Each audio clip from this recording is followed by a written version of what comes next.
Nearly 20 years after Alabama teen Natalee Holloway disappeared in Aruba, her mother confirmed her suspicions. Natalee was murdered by Vandersloot. He finally confessed what happened years ago today. After 20 years of headlines, Natalee Holloway became a symbol of heartbreak, mystery, and hope for a generation. But now, after decades of silence and subterfuge, the suspect confessed. His shocking confession, concealed in courtroom transcripts, is more disturbing than expected. Natalee, what happened? The story is over, but the solution may break you. Join us as we reveal the horrible truth. What happened to Natalee Holloway that 2005 night? The disappearance of 18-year-old Natalee Holloway in Aruba in May 2005 has haunted the world for over 2 decades. Her case became one of the century's most famous unsolved. However, long-standing suspect Joran Vandersloot's horrific confession has broken the silence and disclosed greater worse details than expected. Saw a giant cinder block on the shore. I hit her head with this. Filed under U.S. The 2023 attorney's sentencing memorandum stated that the confession came from an FBI interrogation transcript. Joran Vandersloot eventually explained in horrifying detail in this document how he killed Natalee. The confession was part of his plea for wire fraud and extortion involving Natalee's mother, Beth Holloway, but not murder. The plea deal required him to confess what transpired that fateful night. After a night at a local pub in Orange's Ad, Aruba, Vandersloot and Natalee wound up alone on a beach, he said. He claimed he made an unwanted sexual advance there. He responded violently when Natalee protested and hit him in the groin. He said he kicked her in the face, knocking her out or worse. He said she stopped moving totally. He observed a heavy cinder brick in the sand feet from her lifeless body. Without hesitation, he grabbed it and slammed it on her head, killing her. I smashed her head in completely, he confessed, according to the transcript. The investigators asked him to clarify what kind of block it was. He pointed to the standard gray cinder blocks, the same kind used in the nearby buildings.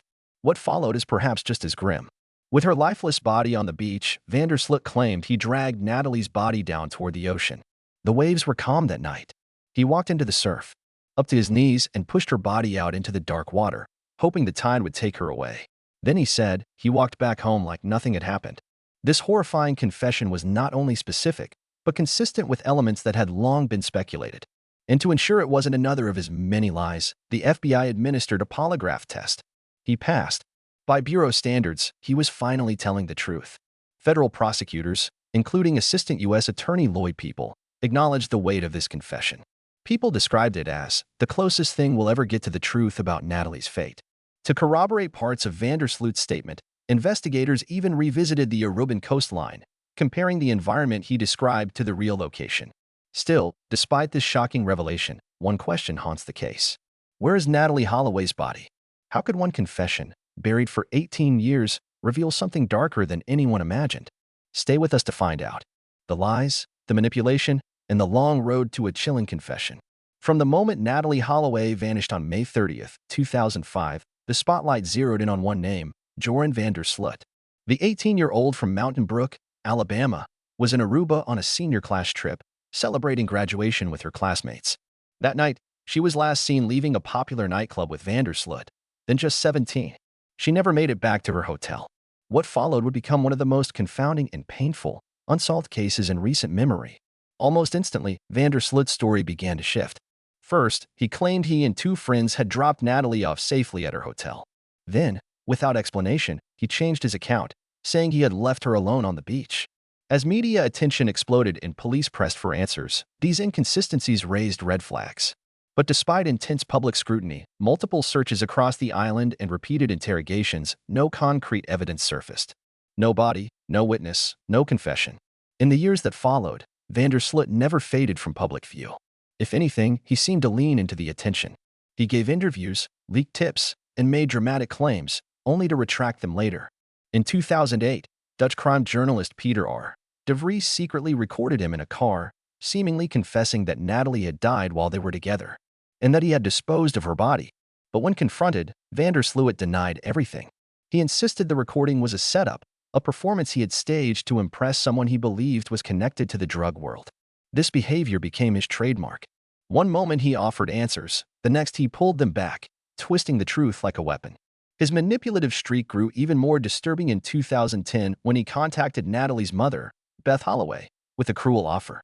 In exchange for $250,000, he would reveal where Natalee's remains could be found. After receiving a $25,000 advance, he led her legal team to a building site, which turned out to be a dead end. That act, an extortion attempt wrapped in false hope, resulted in federal charges in the United States. But the real turning point didn't come until October 2023, nearly 20 years after Natalee vanished. Extradited from Peru, where he was already serving time for the murder of another woman, Vandersloot entered a plea deal with U.S. prosecutors. This time, he gave a full confession to the FBI. It was unlike his previous lies. According to his signed statement, he admitted to attempting to sexually assault Natalee.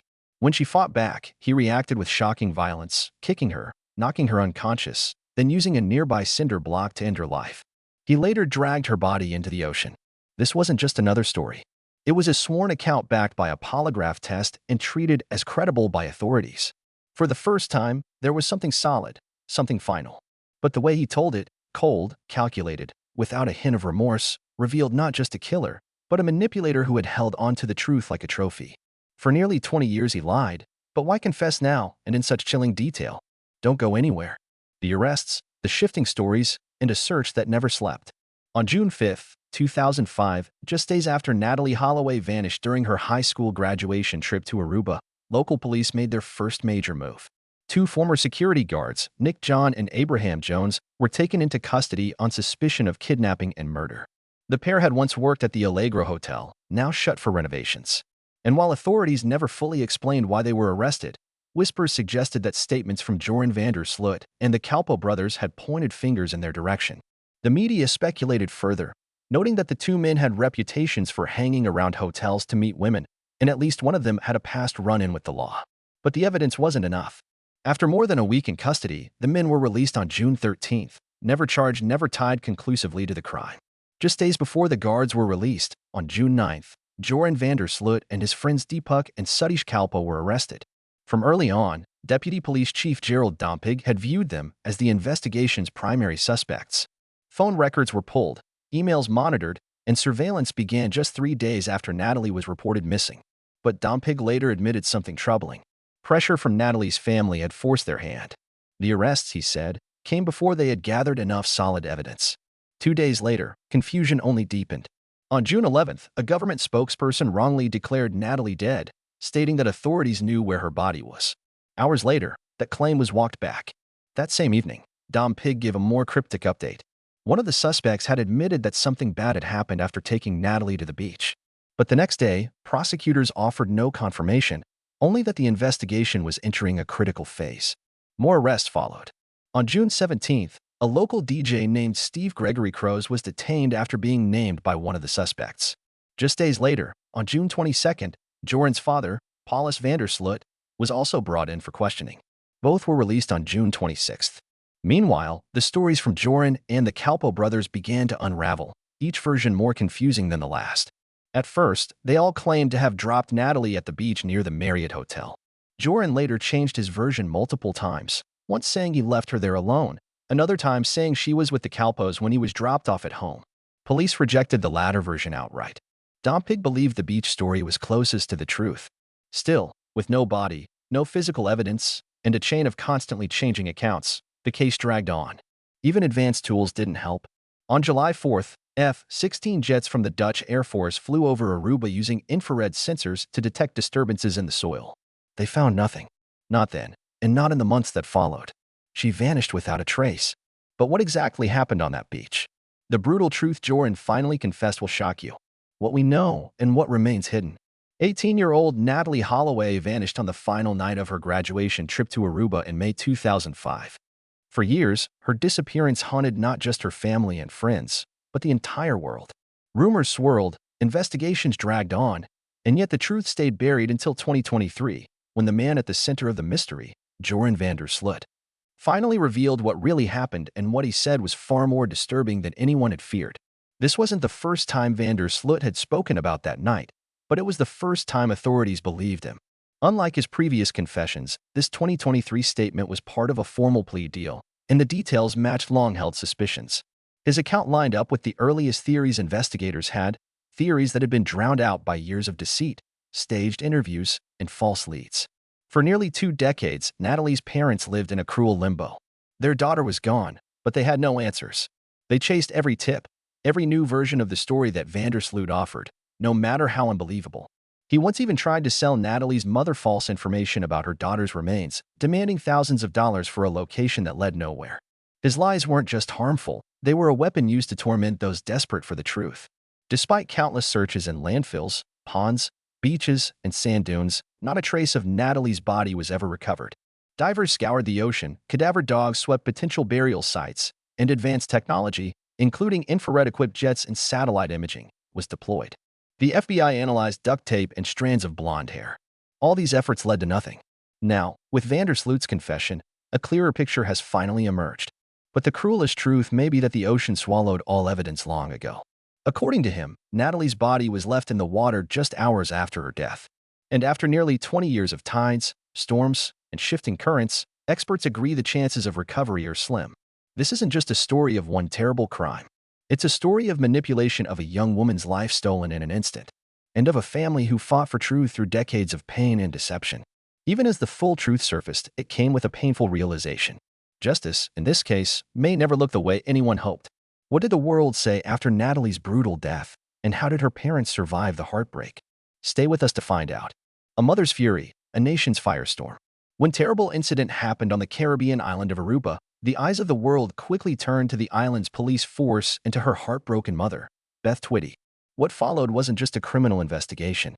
It became a deeply emotional and often bitter struggle between grief-stricken parents, Aruban officials, and the global media. From the very start, the Twitty family expressed sharp criticism toward Aruban authorities, accusing them of dragging their feet. They believed vital leads were missed. Suspects were mishandled and transparency was lacking. But Beth Twitty's own actions on the island also stirred controversy. Some accused her of pushing a one-sided narrative. Critics claimed she discouraged Natalee's classmates from fully cooperating with investigators, allegedly to avoid any detail that might paint her daughter in an unflattering light. The Twittys denied such claims, insisting their focus was only on getting the truth. Beth didn't hold back when speaking about suspects. She publicly named Joran Vandersloot and the Kalpoe brothers as the people she believed were involved in her daughter's disappearance. On July 5, 2005, after the Kalpoe brothers were briefly released from jail, she labeled them criminals and declared that they had participated in a violent crime against Natalee. That same day, hundreds of Arubans gathered outside the courthouse in Oranjestad, waving signs that read, "Innocent until proven guilty and respect our Dutch laws or go home." The backlash was swift. Suddish Kalpoe's lawyer threatened legal action, calling Beth's outrageous and libelous. Beth later apologized to the people of Aruba, explaining that her words came from deep pain and frustration. But Beth Twitty didn't back down. In 2007, she published her book, Loving Natalee, a raw and emotional account of her journey. That year, she also appeared on Nancy Grace, again voicing her belief that Joran and the Kalpoes were responsible. In her view, giving up meant Natalee's case would be forgotten. When a Dutch TV special aired hidden camera footage showing Vandersloot allegedly admitting involvement, Beth called the video damning and said it confirmed her fears. She even suggested that her daughter might have still been alive when Joran discarded her body into the sea. She accused Joran's father, Paulus Vandersloot, of helping cover up the crime. Angered by what they saw as systemic failures, the Holloway family eventually shifted their stance on tourism. By September 2005, Beth publicly called for a boycott of Aruba and Dutch territories.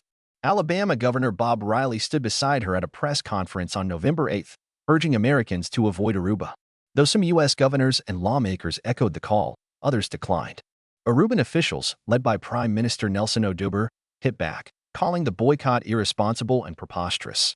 In defense, Aruba's tourism sector launched a full-scale campaign to rebuild its image, forming the Aruba Strategic Communications Task Force to speak on national TV and challenge negative portrayals. But beneath it all, politics, protests, and press, the ache of a mother searching for her daughter never faded. Whispers, backlash, and headlines was Natalee's mother unfairly portrayed by the media. Stay with us as the truth unfolds. How the disappearance of Natalee Holloway captivated the world. Within days, what began as a deeply personal tragedy for one Alabama family erupted into one of the most sensational missing persons cases of the 21st century, thanks largely to the relentless grip of the media. Almost overnight, Natalee's face was everywhere. Her smile filled television screens, newspapers, and magazine covers across the United States. Networks like CNN, Fox News, and Microsoft and the National Broadcasting Corporation ran nearly nonstop coverage. From morning shows to late-night broadcasts, anchors recounted her story with growing urgency. Cable news channels transformed the search for Natalee into a daily feature, complete with expert panels, breaking news updates, and live shots from Aruba's beaches. Her disappearance had all the elements the media craved. A young, blonde, attractive high school graduate on a celebratory trip to an exotic Caribbean island, gone without a trace. The public couldn't look away, and the media wouldn't let them. Beth Holloway, Natalee's mother, became the emotional anchor of the story. With determination in her voice and pain in her eyes, she became a constant figure on television screens. She flew to Aruba immediately after her daughter was reported missing and quickly took control of the narrative, speaking directly to the press, pleading for help and demanding answers from local authorities. Her appearances on shows like The Today Show, Larry King Live, and Nancy Grace gave the search for Natalee a deeply personal edge. Viewers across America were drawn into the heartbreak and the hope that Beth represented. But as the coverage intensified, so did the complications. While the media frenzy kept pressure on Aruban investigators and ensured the case wasn't forgotten, it also triggered a wave of criticism. Journalists and media watchdogs began pointing out that Natalee's case was receiving far more attention than most missing persons, especially those involving people of color or victims from less privileged backgrounds. The phrase, missing white woman syndrome, gained widespread use during this period, drawing attention to how race, class, and appearance influenced which victims the media chose to spotlight. Back in Aruba, the growing media circus caused tension. At first, many on the island were sympathetic and hopeful the attention would bring answers. But as days turned into weeks and weeks into months, frustration set in. News reports often painted Aruban police as slow, disorganized, or even corrupt, an image many locals and officials felt was both unfair and harmful. Tourism dropped and resentment grew. What began as a humanitarian spotlight started to feel like a relentless invasion. Joran van der Sloot, the last person seen with Natalee, was thrust into the public eye, portrayed by many outlets as the prime suspect and media villain. With each interview, he gave each new twist, confession, or denial. He reignited interest in the case. Even though much of what he said lacked verification, every word he uttered made headlines. He became a central figure not only in the investigation, but also in the spectacle surrounding it. The drama of the case began to blur the lines between fact and fiction, truth and ratings. As time passed, the focus shifted. The media started scrutinizing the investigation itself more than the disappearance. Even the smallest developments were reported as massive updates. A new witness, a retracted statement, a supposed tip-off. Anything was enough to bring cameras back to the island. And each time van der Sloot re-entered the news, whether for further legal trouble or another twisted tale, the media pounced. In 2010, when van der Sloot was arrested in Peru for the murder of Stephanie Flores, the spotlight returned with full force. Then again in 2023, when he was extradited to the United States and finally confessed to killing Natalee, it all came rushing back. The case was reignited, once more dominating headlines. The press rolled out specials, retrospectives, and investigative documentaries. True crime programs, podcasts, and streaming platforms dedicated hours to dissecting every angle. Programs like Dateline NBC, 2020, and Netflix docuseries revisited the story repeatedly. With fresh interviews and archived footage, they tried to reconstruct what happened in Aruba on that final night. But by then, the Holloway case had become more than a crime. It was a media landmark. It changed how missing person stories were covered. It raised difficult questions about bias, ethics, and the responsibilities of the press. The coverage had helped keep Natalee's name alive. It pushed authorities to continue the investigation and amplified her mother's cries for justice. But it also exposed the flaws of sensational journalism, the rush to judgment, the lack of accountability, and the tendency to exploit pain for ratings. What was once a desperate search for a missing girl had, over time, become a story the media simply couldn't quit. And even years later, the silence never truly came. Every time Joran van der Sloot made headlines, whether for a new confession, another arrest, or fresh legal action, the story of Natalee Holloway was pulled back into the spotlight. Her name still stirs emotion, still sparks debate, and still commands attention across the globe. What happened in 2005 has refused to fade, echoing through news cycles and public memory to this day. So what kind of judgment do you think Joran van der Sloot deserved? We would like to hear your thoughts in the comments. Don't forget to like, share, and subscribe for more.